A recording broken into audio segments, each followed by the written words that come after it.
എല്ലാവർക്കും ഒരു പുതിയ വീഡിയോയിലേക്ക് സ്വാഗതം. ഇന്ന് day 9 Varahi special morning prayer ആണ് നിങ്ങൾക്ക് ഞാൻ ഷെയർ ചെയ്യുന്നത്.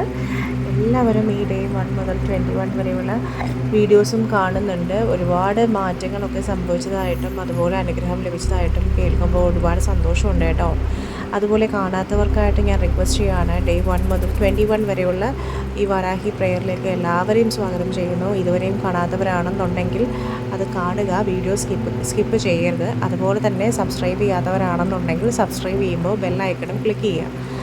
വാരാഹി അമ്മയുടെ മന്ത്രശക്തിയുടെ അത്ഭുതം അറിഞ്ഞവർക്ക് മാത്രമേ ആ ഒരു ബ്ലെസ്സിങ്ങിനെ കുറിച്ച് എക്സ്പ്ലെയിൻ ചെയ്യാൻ പറ്റുള്ളൂ. അത്രയും നമ്മളൊന്ന് കണ്ണടച്ച് തുറക്കും മുന്നേ തന്നെ നമ്മുടെ കാര്യങ്ങളൊക്കെ സാധിച്ചു തരും കേട്ടോ. അത്രയും പവർഫുള്ളാണ് വാരാഹി അമ്മയുടെ ആ ഒരു മന്ത്രം അല്ലെങ്കിൽ ആ ഒരു ബ്ലെസ്സിങ്സ് എന്ന് പറയുന്നത്. വാരാഹി അമ്മയുടെ മന്ത്രശക്തി എന്ന് പറയുന്നത്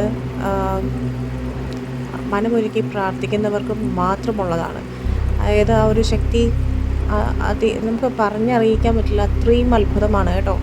അപ്പോൾ ഈ ഒരു മന്ത്രം എന്ന് പറയുന്നത് ജപിക്കാനുള്ള രീതികളും വ്യത്യാസമുണ്ട്. ഒരുപാട് പേര് കമൻറ്റ് ചെയ്തിട്ടുണ്ടായിരുന്നു. എനിക്ക് തോന്നുന്നു അവർ വീഡിയോ മുഴുവൻ കാണാത്തത് കൊണ്ടായിരിക്കാം ഈ പറയുന്ന കാര്യങ്ങൾ വീണ്ടും അവർക്ക് ഡൗട്ടായി വരുന്നത്. അപ്പോൾ വീഡിയോ മുഴുവനായിട്ട് കണ്ടു കഴിഞ്ഞാൽ മാത്രമേ നിങ്ങൾക്കതെങ്ങനെയാണ്, എന്തൊക്കെയാണ് ഈ ഒരു മന്ത്രം നമുക്ക് ഗുണം ചെയ്യുന്നത്, ഏതൊക്കെ രീതിയിൽ നമുക്കത് ചൊല്ലാം, അതിൻ്റെ ടൈമിങ്സ് കാര്യങ്ങളൊക്കെ തന്നെയും ഞാനൊരു വീഡിയോയിൽ പറയുന്നുണ്ട്. അപ്പോൾ അത് നിങ്ങൾ സ്കിപ്പ് ചെയ്ത് കഴിഞ്ഞാൽ ആ ഒരു ഭാഗം നിങ്ങൾ കേൾക്കാതെ ആവുമ്പോഴാണ് ഒരു ചോദ്യമായി വരുന്നത്. അതുകൊണ്ട് തന്നെയും വീഡിയോ സ്കിപ്പ് ചെയ്യാതെ മുഴുവൻ കാണുക.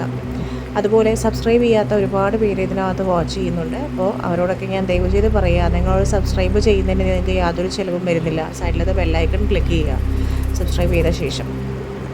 അപ്പോൾ നിങ്ങൾക്ക് വരുന്ന വീഡിയോസ് എല്ലാം തന്നെ നോട്ടിഫിക്കേഷനായിട്ട് വരും. 21 തവണയാണ് നിങ്ങൾ ഈ മന്ത്രം ജപിക്കേണ്ടത്. ഇപ്പോൾ പറയാൻ പോകുന്ന മന്ത്രം എന്ന് പറയുന്നത് ഒട്ടനവധി ബെനിഫിറ്റ്സ് കിട്ടുന്ന മന്ത്രമാണ്. മനമൊരുക്കി പ്രാർത്ഥിച്ചു കഴിഞ്ഞാൽ മാത്രമേ നമുക്ക് വാരാഹിയമ്മയുടെ ബ്ലെസ്സിങ്സ് കിട്ടുള്ളൂ. വരാഹരൂപം പൂണ്ട ദേവി ഭയങ്കര ശക്തിയാണ്. നമ്മൾ വിചാരിക്കുന്നതിലും അപ്പുറമാണ്. ശരവേഗത്തിൽ നമ്മുടെ കാര്യങ്ങൾ സാധിച്ചു തരും. ഫലങ്ങൾ ഒത്തിരി നമുക്ക് ലഭിക്കുകയും ചെയ്യും. ധനവർദ്ധനവ്, അതുപോലെ തന്നെ സാമ്പത്തിക ബുദ്ധിമുട്ട് എന്ന് ഉദ്ദേശിക്കുന്നത് വെച്ച് കഴിഞ്ഞാൽ ഒരുപാട് പേർക്ക് പണമുണ്ടെങ്കിലും അതനുസരിച്ച് ഇരട്ടി ചിലവ് വരുന്നുണ്ട്. അപ്പോൾ അവർക്ക് അതൊരു ഭയങ്കര ബുദ്ധിമുട്ടുള്ള കാര്യങ്ങളാണ്.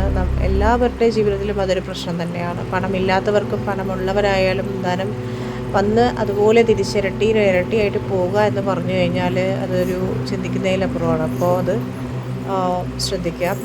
അപ്പോൾ ഈ ധനവർദ്ധനവിന് ഏറ്റവും ഉത്തമമായ മന്ത്രമാണ്. അതുപോലെ തന്നെ ശത്രുദോഷം എന്ന് പറയുന്നത് എല്ലാവരിലും ഉള്ളതാണ് അല്ലേ? ശത്രുദോഷം അല്ലെങ്കിൽ ദൃഷ്ടിദോഷം എന്ന് പറയുന്ന പോലെ. അപ്പോൾ ഇതിനൊക്കെ ഏറ്റവും പരിഹാരമായ ഒരു മന്ത്രമാണ് ഇന്ന് ഞാൻ നിങ്ങളെ പരിചയപ്പെടുത്താൻ പോകുന്നത്. അപ്പോൾ എല്ലാവരിലും ഉണ്ട്. തൊഴിൽ സംബന്ധമായ സ്ഥലത്തും ഉണ്ടാവും ശത്രുക്കൾ. അതുപോലെ തന്നെ നമ്മുടെ നെയ്ബേഴ്സ് ഉണ്ടാവും, അയൽവക്കക്കാരുണ്ടാവും, റിലേറ്റീവ്സ് ഉണ്ടാവും, ഫാമിലിയിൽ തന്നെ. അങ്ങനെ ഉള്ളവർക്കൊക്കെ തന്നെ ശത്രുദോഷം വെല്ലുവാനായിട്ട് സഹായിക്കും. അതുപോലെ നിങ്ങൾ ഈ ഒരു മന്ത്രം എന്ന് പറയുന്നത് 21 തവണയാണ് ജപിക്കേണ്ടത്. അതിങ്ങനെ എടുത്ത് പറയുന്നുണ്ട്. കാര്യം പലർക്കും അറിയില്ല എങ്ങനെയാണ് എന്നുള്ളൊരു ചോദ്യങ്ങൾ ഉയരുന്നത് കൊണ്ട് തന്നെയാണ് വീണ്ടുമായിട്ട് പറയുന്നത്. 21 തവണയാണ് നിങ്ങൾ ജപിക്കേണ്ടത് ഈ ഒരു മന്ത്രം എന്ന് പറയുന്നത്. അത് നിങ്ങൾക്ക് ഇഷ്ടമുള്ള സമയം, അതായത് സാധാരണ വാരാഹി അമ്മയുടെ മന്ത്രം ജപിക്കുന്ന അർദ്ധരാത്രിയാണ്. അതാണ് ഉത്തമമായ ഒരു സമയം എന്ന് പറയുന്നത്. പക്ഷെ എന്നാൽ ചിലരാണെങ്കിൽ അവർക്ക് ചിലപ്പോൾ സമയക്കുറവ് പറഞ്ഞാൽ അല്ലെങ്കിൽ ജോലി തിരക്കോ അല്ലെങ്കിൽ നൈറ്റ് ഡ്യൂട്ടിയൊക്കെ ചെയ്യുന്നവർക്കത് ഭയങ്കര ബുദ്ധിമുട്ടായിരിക്കും. അപ്പോൾ അവർക്കൊക്കെ നിങ്ങളുടെ സമയം, അതായത് നിങ്ങൾക്ക് കംഫർട്ടബിൾ ആയിട്ടുള്ള ഏത് ടൈമാണോ ആ ഒരു ടൈം നിങ്ങൾക്ക് ചൂസ് ചെയ്യാവുന്നതാണ്. അതൊന്നും പ്രശ്നമില്ല. അതുപോലെ തന്നെ നിങ്ങൾ ഈ മന്ത്രം ജപിക്കുമ്പോൾ ഒരുപാട് ശ്രദ്ധിക്കേണ്ട കുറേ കാര്യങ്ങളെന്ന് പറയുന്നത്, മിസ്സാക്കാതെ ഡെയിലി തരുന്ന മന്ത്രം അതനുസരിച്ച് ജപിക്കുക 21 തവണ. അതുപോലെ തന്നെ വേറൊരു കാര്യമെന്ന് പറയുന്നത്, ഈ ഒരു പീരീഡ്സൊക്കെ ആകുമ്പോൾ ജപിക്കാമോ എന്ന് ഒരുപാട് പേര് ചോദിച്ചിട്ടുണ്ടായിരുന്നു. അശുദ്ധമായതായാലും നമുക്ക് ധ്യാനിക്കുന്നതിനൊന്നും തെറ്റൊന്നുമില്ല. ജപിക്കുക. നമുക്ക് വാരാഹി അമ്മയുടെ ബ്ലെസ്സിങ്സ് കിട്ടണമെങ്കിൽ നമുക്ക് ആദ്യം വേണ്ടത് വിശ്വാസമാണ്. വിശ്വാസമില്ലാതെ നമ്മളൊരു കാര്യത്തിലേക്ക് അപ്രോച്ച് ചെയ്തിട്ടുണ്ടെങ്കിൽ നമുക്കറിയാം അത് നടക്കില്ല അല്ലേ? വിശ്വാസം എന്നതാണ് ഏറ്റവും ഇമ്പോർട്ടൻറ്റ് കേട്ടോ. അപ്പോൾ ഏതാണ് ആ മന്ത്രം എന്നുള്ളത് ഞാൻ പറയാം, കൂടെ ജപിക്കുക. അഭയപ്രദായേ നമഃ.